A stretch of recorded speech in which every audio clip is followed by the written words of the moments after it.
All right, welcome back. Just kicking off Freaky Friday, and came up with an ingenious plan because I love my audience and all my friends out there. I don't like calling them fans. I call them friends because I try to open my heart and mind and expose all the dents and dings on me and let people get to know me, and at least they know what I'm talking about and they know what's behind it, what I'm about. Take a lighter look at things sometimes, every so often, which I think is good to do. And I love having a dialogue with all my friends that watch the show frequently, and people send me comments. They give me tons of content for the show.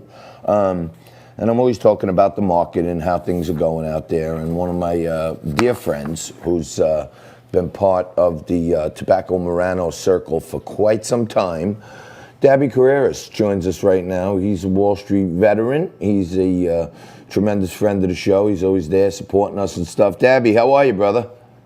Awesome. Actually, just watching this storm coming in from the balcony, so to speak. I'm not sure if you guys can see it. Oh, yeah. I'm waving at you. I'm seeing you right there. I think the Staten Island boat's running right out to you. Wow. Where are you? In downtown Manhattan? Yeah, absolutely. So great, it's nice. Looking view. So, Daby, me and you tend to mix it up every so often down in Bobby Van's over a couple of martinis.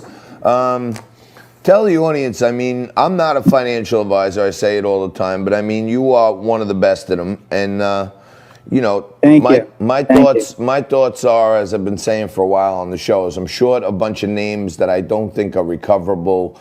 Simon Property Group, Macy's, Gap Stores, Brookfield Asset Management, AMC Theaters. These are single stock names that I think, you know, the utilization of their spaces is going to be 25% or 50%. These are all companies that were like struggling to thrive at 100%. So I feel like there are pot shots in the market that I can still do what I do best and get short.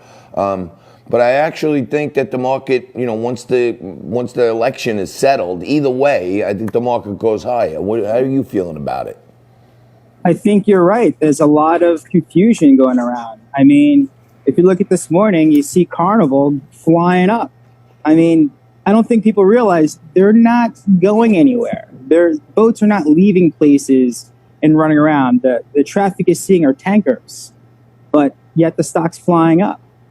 People are going to go on their first vacation, so I think it's going to be great. But yeah, there's a lot of empty calories and a lot of different names that you just mentioned. I mean, very speculative, you know. But at the end of the day, you know, the rules have changed, and we have seen such amazing things happen with e-commerce. So who knows? Yeah, so as you know, and some of my audience, those who are just tuning in, I worked for Overstock.com for like 15 years. I'm a big shareholder in Overstock.com. The stock 3 months ago was $4. And the pandemic actually had a tremendously huge effect on Overstock, trading today at 49. Up 10x through the pandemic, and it seems like the Wayfairs and the Amazons and everything. This has really been like an accelerant on people who hadn't already adopted, you know, e-commerce. Now everybody's doing it. Absolutely. I mean, a lot of people don't realize that Overstock has a great way to have for the blockchain and Bitcoin kind of space. And you never really see people get enthusiastic, for gold. But it's really when there's no real direction and people don't know. I mean, look, we're seeing a lot of confusion at all different levels, at legislative and really economic. Like I said, the rules have changed and the theories. So a lot of things are really up for grabs for people who are looking to work and things that are making sense at the end of the day. And, you know, if you have a business that's selling and has growth, that's not empty calories, it makes sense. So, Daby, I'm sure you join me in missing our friend Frank on Liquid Lunch. Yes, and I do. Yeah, I mean, he's the I'm best. sure he'll be a guest. Yeah, oh, no. He's still a key member of the family. He's the underboss as far as I'm concerned. Absolutely. Where he's working doesn't mean anything. But I mean, you know, you and I both know him since he's a young man, and it's actually really good to see people work hard and achieve their goals. And I'm like brimming with pride. And, you know, he's actually had a goal, and to me, he's almost hit it now. And he's got greater places to go. I think, John, you're exactly right. In fact, this entire world that we're living in is really open for a lot of people. You know, a lot of podcasts. I mean, WABC with the Katzmatinuses. You're seeing, you know, The Bone. You're seeing everything really open up. So it's amazing that people are looking for that voice. People are looking for the truth. And it's important to say another name that we're talking about, really like a Facebook. You know, Facebook's in the news today with their court case that's really coming into the picture with the amplification and how they should be regulated when they're amplifying speech, because it's very similar to years ago when the chemical industry was very profitable just to pull chemicals out of the ground and oils out of the ground for people and not care about the cleaning up after. It's the exact same kind of thing with speech and hate speech. They're just pushing this kind of speech everywhere and not cleaning up and taking care of what's happening. And people are looking for that truth and finding it everywhere. And I'm glad that I'm speaking to one of them right now. He's bringing the truth with Liquid Lunch.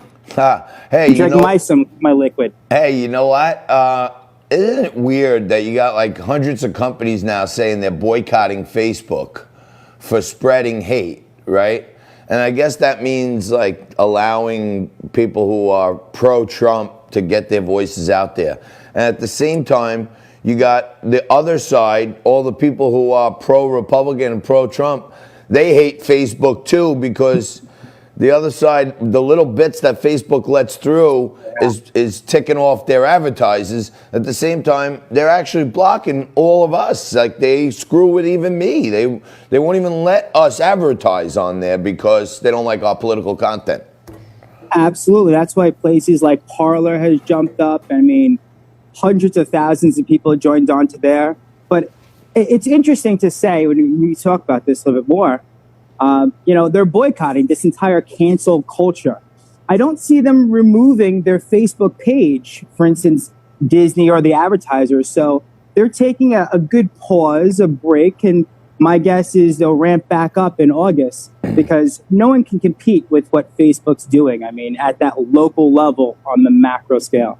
But again, you know, it's a really important thing. You know, it also brings me to, you know, what Twitter has been doing, just the same with their page and a lot of different things when we mentioned Parler. So, yeah.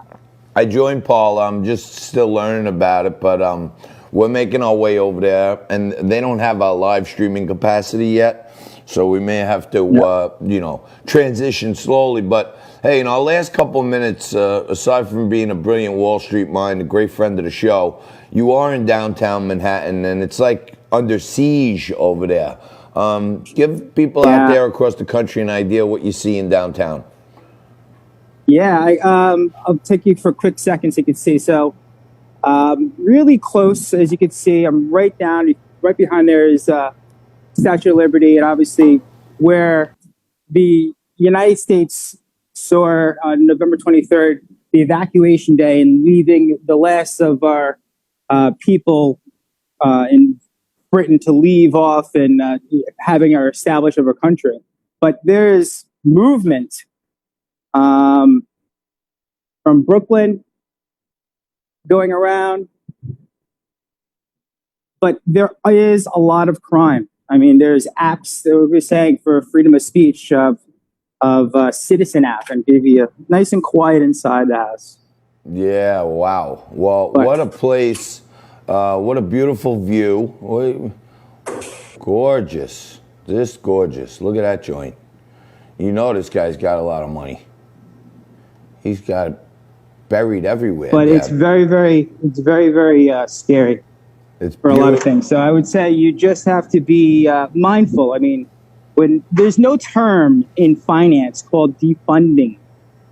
Either you fund something or you don't fund something. So when you say defunding, what you're really saying is removing. And I don't really understand how you can remove police because Yeah, we people are should. going to just hire security. So it's a little dangerous, but you got to be careful. You got to be quiet. You got to be mind yourself, and you follow social distancing rules. Really, I think that's the best way to say.